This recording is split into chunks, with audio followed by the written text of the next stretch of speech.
भारत माता के महान सपूत, महान शिक्षाविद,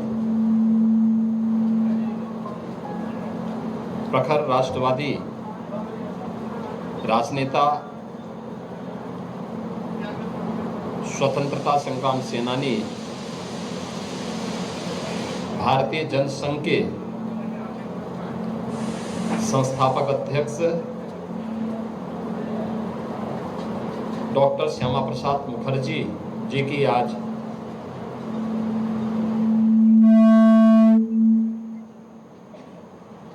125वीं पावन जयंती है। इस अवसर पर डॉक्टर श्यामा प्रसाद मुखर्जी जी के पावन स्मृतियों को नमन करते हुए उत्तर प्रदेश सरकार और प्रदेशवासियों की ओर से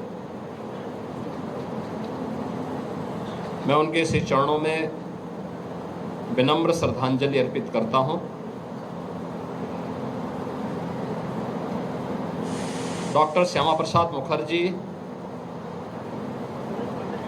6 जुलाई 1901 को उनका जन्म होता है।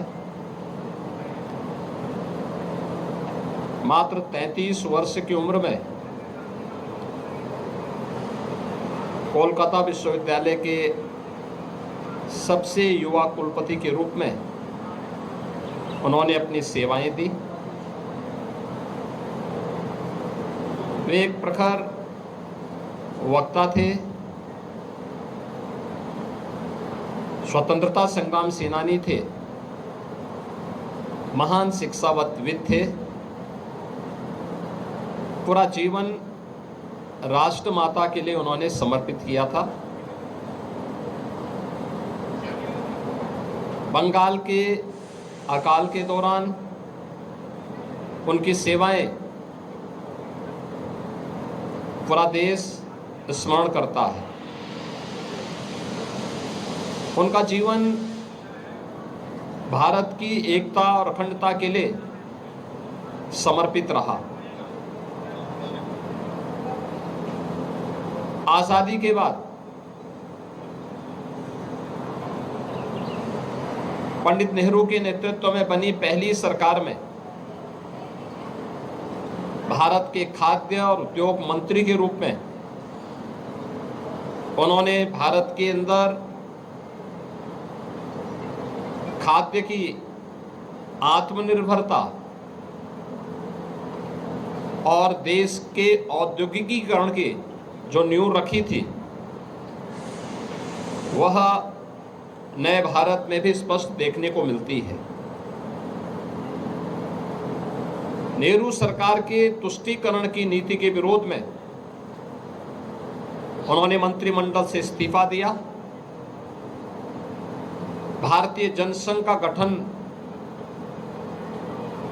करने और उसके पहले अध्यक्ष होने के साथ ही जब भारत के संविधान में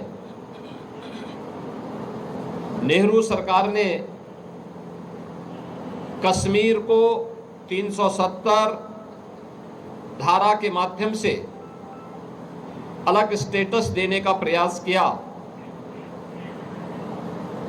और परमिट सिस्टम जम्मू कश्मीर के लिए लागू किया, उसके खिलाफ सबसे पहले कोई आवाज उठी थी तो आवाज थी डॉक्टर श्यामा प्रसाद मुखर्जी जी की। उन्होंने उस समय एक नारा दिया था, एक देश में 2 प्रधान, 2 विधान और 2 निशान नहीं चलेंगे।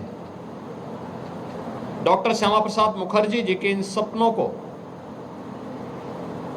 साकार किया है देश के यशस्वी प्रधानमंत्री श्री नरेंद्र मोदी जी ने, जब कश्मीर में धारा 370 को समाप्त करके कश्मीर को भारत के संविधान के अनुरूप शेष भारत के साथ जोड़ते हुए एक विधान एक प्रधान और एक निशान के साथ उन्हें भी भारत की लोकतांत्रिक धारा के मुख्य धारा के साथ जोड़ने का जो अभिनव प्रयास हुआ है, आज जम्मू कश्मीर तेजी के साथ विकास कर रहा है। यह डॉक्टर श्यामा प्रसाद मुखर्जी के संकल्पों की विजय है, जो प्रधानमंत्री मोदी जी के नेतृत्व में संभव हो पाया। देश के अंदर अगर आज प्रधानमंत्री मोदी जी के नेतृत्व में भारत दुनिया के अंदर इन्वेस्टमेंट के बेहतरीन डेस्टिनेशन के रूप में स्थापित हुआ है, औद्योगिकीकरण की इस नींव को आजाद भारत में डॉक्टर श्यामा प्रसाद मुखर्जी जी ने प्रारंभ किया था और आज उसका एक बहुत बृहद स्वरूप देश के अंदर हमें देखने को मिल रहा है। देश की खाद्यान्न नीति कैसे होनी चाहिए और खाद्यान्न आत्मनिर्भरता के लक्ष्य को कैसे प्राप्त किया जा सकता है, यह भी आज हम सबको देखने को मिलता है कि जब दुनिया के अंदर इस सदी की सबसे बड़ी महामारी के दौरान पूरी दुनिया पस्त थी कोविड-19 के सामने, तब भारत अपने यहाँ 80 करोड़ लोगों को फ्री में राशन की सुविधा का लाभ प्रदान कर रही थी। यह सुविधा आज भी देशवासियों को प्रधानमंत्री मोदी जी की ओर से दिया जाने वाला एक उपहार है।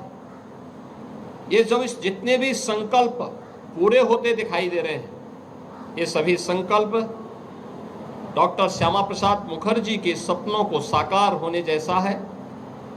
आज उनकी इस पावन जयंती कार्यक्रम के अवसर पर उनकी स्मृतियों को हम सब नमन करते हैं।